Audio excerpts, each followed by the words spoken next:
Hey, what's up everyone? This is Anthony from Anthony's Customs, and for this review we are looking at the Marvel Legends, I believe it's Series 8, Dr. Octopus. Now this is not the same as the one that came in the box set. This is a better figure overall, I believe.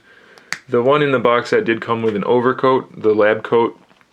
Personally, I don't think that's enough to sway me to buy that. Since I didn't buy the box set as a set, I went with this one because it's a much better figure, and that's why I'm reviewing this one over the other one, even though I've gone through most of the other box set figures, or will have, depending on when you're watching this video.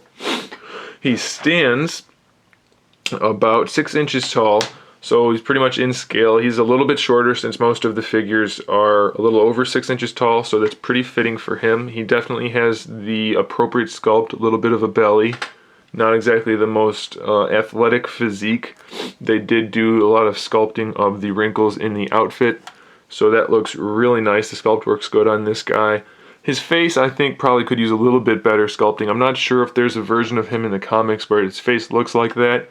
It didn't really look like that in the animated series, and since that's what this one is most closely resembles for me, I wish the face was a little bit different, but it's certainly not bad, and they did a good job painting it, so that's okay.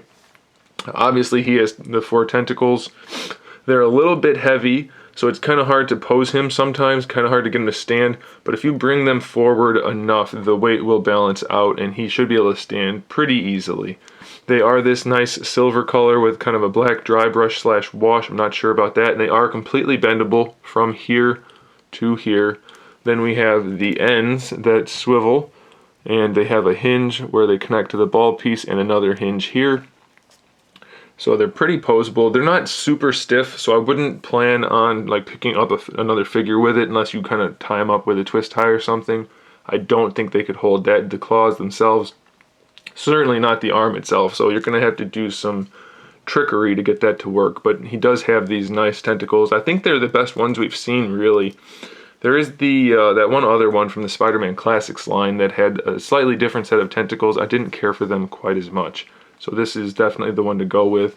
All of the green on his body has this kind of nice dry brushing effect to kind of make it look like cloth. I do appreciate that. The yellow parts, not so much. They're pretty much just plain old yellow. There's a little shading throughout, and it's actually pretty well done for being a yellow color, even though it's a little darker. So I guess I'm pretty happy about that. They did a good job with it. There's a little bleeding around the collar, but nothing too bad. As far as articulation goes, there's a disc in the neck, so it looks up and down pretty well. Swivels, no problem. Standard ball hinge shoulders, no problem at all. Bicep swivel, double jointed elbow, swivel at the glove.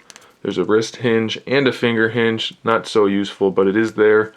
The thumb is articulated, so that's pretty cool. That's not the most common thing on figures that aren't really Spider-Man or a larger figure, so it's pretty cool that they did that, even though it's not the most useful.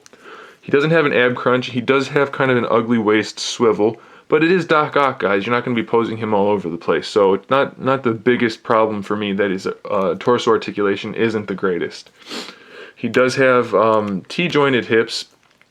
They might be slightly off of a T, just by the tiniest angle, but it's not horrible at all. So pretty good range of motion there. Standard ball hinge. Mine's a little stiff, but it is there. Thigh swivel, double jointed knees. So that's cool. There is a boot swivel for those of you that like it. Ankle pivot, toe pivot, little bit of an ankle rocker. So pretty good spread of articulation for this guy, especially since you're probably not going to need it. And he definitely looks good. Hopefully, can you see everything in the camera? I hope so.